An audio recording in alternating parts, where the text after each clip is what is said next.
Olá, meus irmãos, graça e paz, tudo bem? Deus abençoe sua vida, Deus abençoe a sua família e não deixe de compartilhar esse vídeo, não deixe assim de curtir também, assim vai estar ajudando o canal, vai estar ajudando também a alcançarmos um maior número de pessoas, tá bom? Deus esteja assim te abençoando e desde já sou grato a você que tem acompanhado os vídeos, tem curtido e tem assistido com a sua família. Hoje nós vamos falar sobre a comunidade, sobre a igreja de Pérgamo. O que é que essa comunidade, o que é que essa igreja tinha a nos ensinar? E quais os seus erros, né, que eles ali cometeram e que também pode assim nos ajudar e nos trazer uma lição. Para isso nós vamos ler o livro de Apocalipse capítulo 2, versículo 12. Diz exatamente assim: ao anjo da igreja em Pérgamo escreve: assim declara aquele que tem a espada de dois gumes afiados.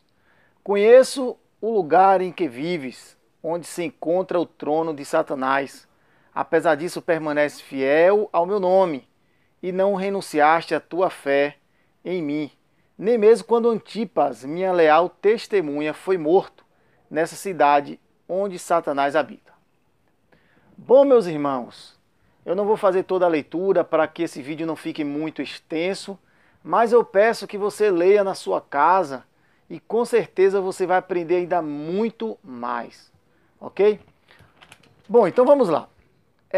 Onde se localizava Pérgamo? Pérgamo fazia parte da Ásia Menor e aquela cidade ali, ela era muito conhecida pela idolatria, pela religiosidade e pelo número muito grande de paganismo que ali existia. A comunidade que ali viveu não foi diferente de outras, sofreu muita perseguição e muita hostilidade. Ali naquele lugar, o primeiro mártir cristão foi Antipas.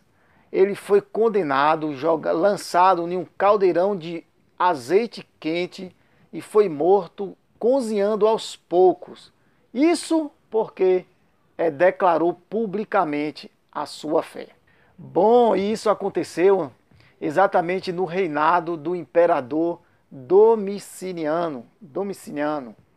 Eu peço que você procure no Google e pesquise mais sobre esse imperador e você vai conhecer ainda mais um pouco da história da igreja e daqueles que viveram exatamente nesse período. Mas esse imperador não foi um imperador bom para a igreja, mas sim perseguiu, era um imperador sedento de sangue, um imperador muito orgulhoso, muito idólatra, e que todos aqueles que se opuseram às suas leis, a todos aqueles que iam contra ele, você já sabe o final, era a morte, era ser executado. Sendo assim, ele era um homem muito intolerante e subjugava todos aqueles que se manifestassem ou que tivesse qualquer tipo de rebelião. Bom, aqui nós já temos algo a aprender. Precisamos dessa coragem dessa igreja. Hoje vivemos em um tempo, em um período que se tem medo, muitos têm medo de proclamar a sua fé. Seja no trabalho, ou seja na escola, muitos vivem, muitos estudam, muitos andam nas ruas, anos vivem e moram com seus vizinhos e eles muitas das vezes não sabem que esse é um cristão. Por quê? Porque não proclamam a sua fé, porque tem medo, ou vergonha, ou outra coisa qualquer. Precisamos ter coragem, precisamos abrir mão das nossas vontades, do nosso comodismo e proclamar a nossa fé, principalmente nesse período de tanta intolerância religiosa e de uma cristofobia declarada diante de um governo, diante de tantas outras coisas que têm demonstrado a inimizade contra Deus e contra a igreja. Deus nos convoca a proclamar a nossa fé, seja no trabalho, seja na escola, seja onde você estiver. Proclame a sua fé. evangelize seus vizinhos, faça missão no seu bairro, aproveite as amizades e faça disso uma ponte para o evangelismo. Mesmo que para isso você tenha que sofrer por causa de Jesus, mesmo que para isso você sofra hostilidade por causa do nome de Cristo, isso será com certeza uma honra.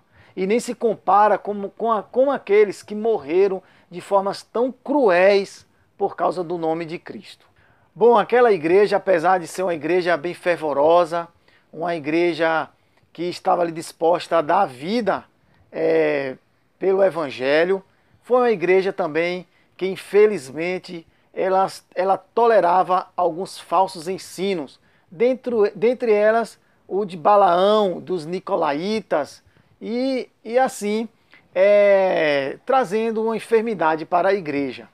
Bom, nós precisamos, como cristãos, ter a palavra de Deus como nossa única regra de fé e prática. Balaão e os Nicolaítas e tantos outros falsos mestres é um claro exemplo dos falsos mestres que ainda existem até hoje e que nós precisamos combater todo falso ensino, utilizando assim a palavra de Deus. Precisamos estudar a palavra e assim combater esses falsos ensinos para que não entrem na igreja do nosso Senhor Jesus. E assim o Senhor Jesus traz uma exortação para aquela igreja: arrependimento. Arrependa-se, senão ele viria com a espada de 2 gumes. Isso significa juízo de Deus sobre aquele lugar. Deus executaria ali juízo sobre aquela igreja, sobre aquele povo, caso eles não se arrependessem. Meus irmãos, nós temos sim que nos arrepender. Muitas das vezes, o arrependimento de não falar de Jesus, né? Temos que nos arrepender da omissão, da negligência e tantas outras coisas, da frieza espiritual, do medo. Então, que através dessa palavra a gente possa ouvir a voz do Espírito a nos convocar para um arrependimento e assim haver em nós um verdadeiro arrependimento e vivermos como igreja triunfante, gloriosa nesse tempo e corajosa, proclamando a palavra de Deus. Que Deus vos abençoe e até a próxima, se Deus quiser. Não deixa de curtir, de comentar e de compartilhar. Deus vos abençoe.